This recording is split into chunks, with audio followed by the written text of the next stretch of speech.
Ajajaa torba kan falani. Hojiin suni ta'uu dida. Baasuu dhiisuudha. Taafis immoo ergaan qaba. Eeshi isaaniifis. Mirgi keenya wal qixxeedha jettanii sinis egaa immoo rakkina nuumi. Maatii furtuu dhaloota nagaa waaqayyo isiniif haa ta'u jira jirtu nagaa keessanii annagaa boodha galata waaqayyo. Egaa akkuma beekamu mana furtuutti waa'ee dhimma maatii wal qabate dubbii sagalee waaqayyo wantoota akkasii dhiyaata. Egaa ammoo namni uffata miiccaa jira. Dubbichi faallaa ta'e. Maaltu faallaa godhe faallaa miti maaliif yeroo baay'ee gaadha wanta akkasii kana dubartootadha hojii mana keessaadhu amma garuu dubbichi hafeera jechuudha. Amma garuu dubbiin isaa galagaleera jedhamti macaafa Asteer keessatti. Egaa kun akka kanatti bariidhaan ka'ee miiccaa jira obboleessi keenya Abdii Gaarii jedhama.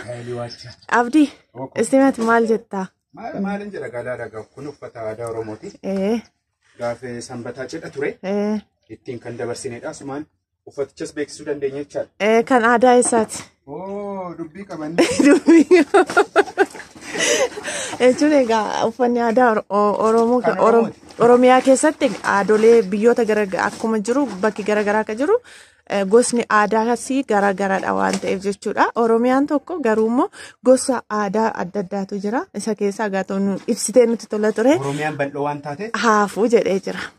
Kanaafi amma uffata miiccaa jira. Namni biraallee miiccaa jira narraa fagaatee walitti fidadheeni. Baay'ee namatti tola garuu akkaataa kanatti dubartoota qofaaf inni jedhamu sun hafee yeroo akkatti gadeedhanii sanuu bariidhaan ka'anii miiccan baay'ee namatti tola. Jedha akkasuma asumaanis maal dabarfattame abdiiti namoota jechuun amma fakkeenyaaf namoota hojiin kun kan dubartootaa jedhanii keessumattuu jaarraa amma keessa jirru keessatti qofooyya'aa dhufe malee harki caalu haadholii irratti miidhaansaa yookaan immoo dhiibbaan godhamu haadholii irrattidha. Haa ta'u maal jettame? Egaa sa'aatii kanatti obbo Mallas Zeenaawwiif haa tolu. Wal qixxeessaniiru. Maan kana waan hafuura waan itti waamtaati. Wal qixxeessaniiru gaa isaan darbanis seenaan isaanii darbu. Keessumaa karaa dubartootaa waan baay'ee hojjetan. Mirgi dubartootaa eegamu kan jedhan isaanii. Kanaaf isaaniin galateeffadhaa yaa. Waan biraa waan hin jedhu qabu. Garuu daftanii otoo naa waamtanii natti tola. Maaliif anis akkuma warra dhiirota kaanii miiccisiifachuu nan yaalaa. Inni sirriidha. Jechuun ammasitti gara fuuldurattuu jechuudha. Amma fakkeenyaaf gaafa haadha manaa kejjiniin bakka tokko jiraattani hojiin kun kan gahee dubartootaa jettee ishii qofa irratti gattamoo naman tokkanatti dirqamaa jechuudha. Kan koo qofa otoo hin ta'in danda'ame kan shiyyuu nan miiccaaf. Walumaa galatti hojiin wal gargaarudha. Hojii mana keessa durii abbootiin keenya kun kan dubartootaati jedhu amma garuu walqixxummaa. Walqixxummaadha akkatti nama namoonni.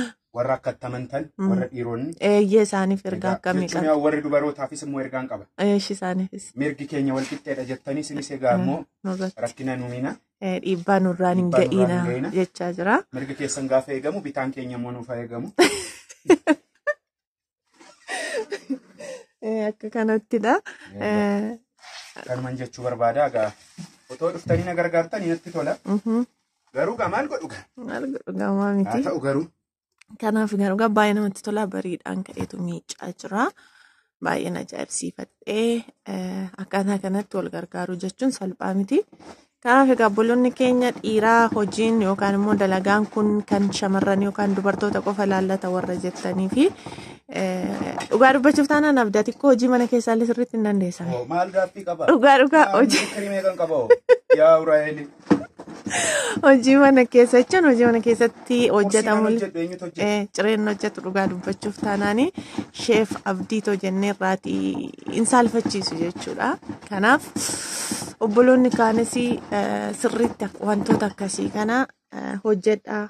Akkuma inni jedhe immoo obboloonni keenya shamarranii mirgi kan keenya jettanii walqixxummaattanii dhiibbaan nurraan hin ga'iinaa jedhee jira. Kana fakkaata egaa turtii yoonaa danda'ame immoo obboleecha tokko bira nan dhaqammasii. Egaa qeensa baay'ee namatti tola. Foolii baadiyyaa urgaa bakki nuti jirru jechuudha. Baay'ee namatti tola. Magaalaa Bishooftuudha ittiin. Isas booda hin dhiyeessinaafi garuu bakka nuti jirru baay'ee kan namatti tolu naannoon isaa akkuma jirutti baadiyyaa urgaa qeen nuti keessa jirrullee foolii saawwanii walumaa galatti jireenya baadiyyaa foolii baadiyyaaf keessaa qaba baay'ee nama gammachiisa jechuudha. Yoo naa danda'ame immoo qo'abboleessa tokko bira dhaqee waa inni jedhu.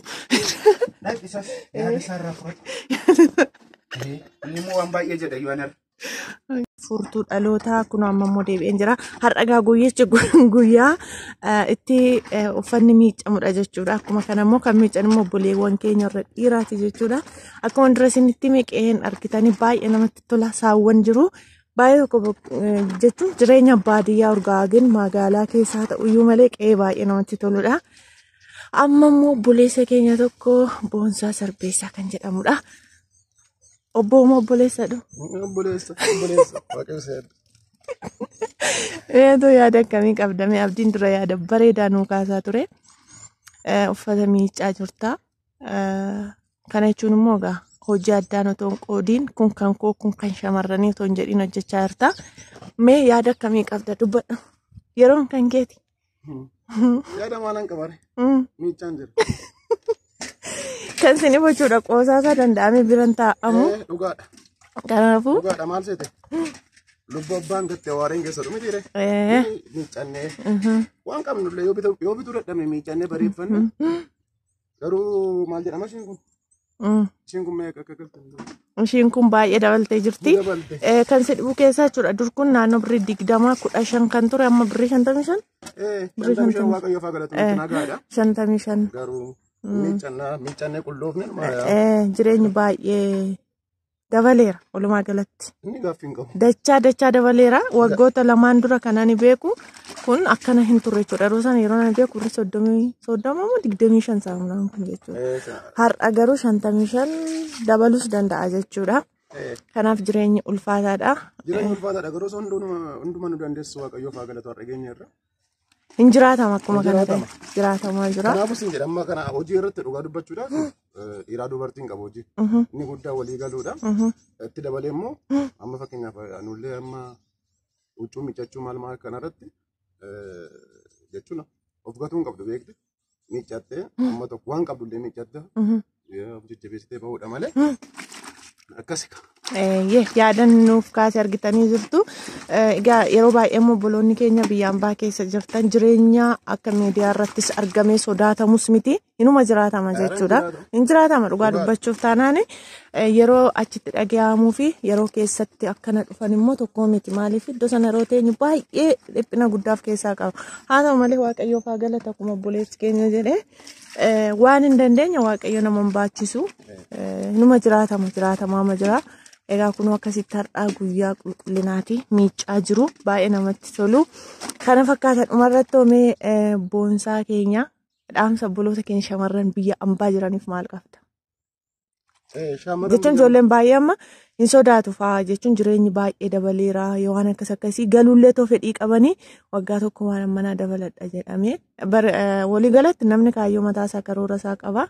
Gin karoora sanarratti immoo haala jireenyaa yeroo dhagaan baay'ee sodaatu. Isaan kanaaf dhaamsa akkamii qabda? Daldalaadha amma dhugaadha inni kun sirriidha. Obboloonni keenya waggaa baay'ee hojjetanii galee maalan hojjedha yoo maal hojjedhee naanna baasaa na nyaatamoo nan kufamoo akkasan ta'a. Yeroo baay'ee obboloota keenya shamarran kan mudatu dhufanii dalaganii suuqii bananii fakkeenyaaf itoo hin qoratiin itoo gabaasa akkamitti naa eessatti hojjedha maaltu naa hawwaata itoo nama afaan hojii akkasiin godhin iddoo isaan itti hin baasnetti hojii jalqabu. Erga hojii jalqabanii booddee maal ta'a wantichi yookaan mana kiraa ji'a torba kan falanii hojiin sun ta'uu dida. Baasuu dhiisuu danda'a. Inni guddaan maal ta'a fakkeenyaaf dhiifama naa godhe malee shamarran gaafa biyya alaatii dhufan isa dhugaa akka muuxannoo qabutti yookaan amma akka ofii jechuun hojicha keessumattuu hojii namoota hojii akkasii walitti fiduu keessa hojjetaa jira waan ta'eef yaada kana kanan sinii kaasaa jiru. Dhumarratti anis yaada tokko nan kaasti ati yaada kee. Maal gochuu qabu bisee akka kan kootitti anis amma fakkeenyaaf daldalaa keessa waan jiruuf dursa fakkeenyaaf huccuu nagada huccuu gurguruu barbaadu yoo ta'e maal gochuu qabu huccuu qacaramanii hojjechuu qabu. Maaliif qarshiin badu wanta kana kastamanis qabachuun jira. Hin baasamoo nyaata sadhanus immoo iddoo sanatti beekta laaluu qabu qorachuu qabu. Sanaan booddee maal gochuu qabda fakkeenyaaf yoo mana moobaayilii bantate mana moobaayilii qacaramtee hojjetta dursa gabaasa qorachuudhaaf jechuudha. Hin ta'u taanaan immoo maal goota gaba seentariitti ta'e jedhamti bakka gabaan jiru.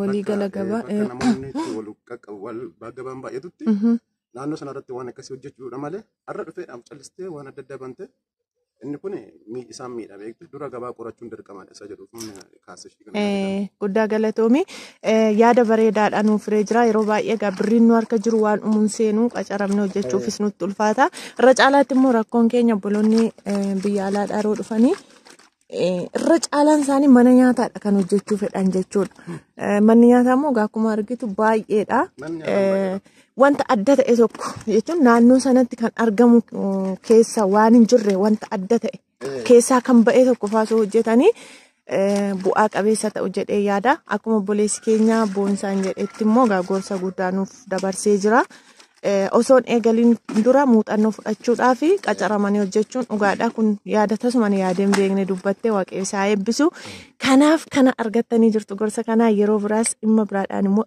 qabadhee nufa.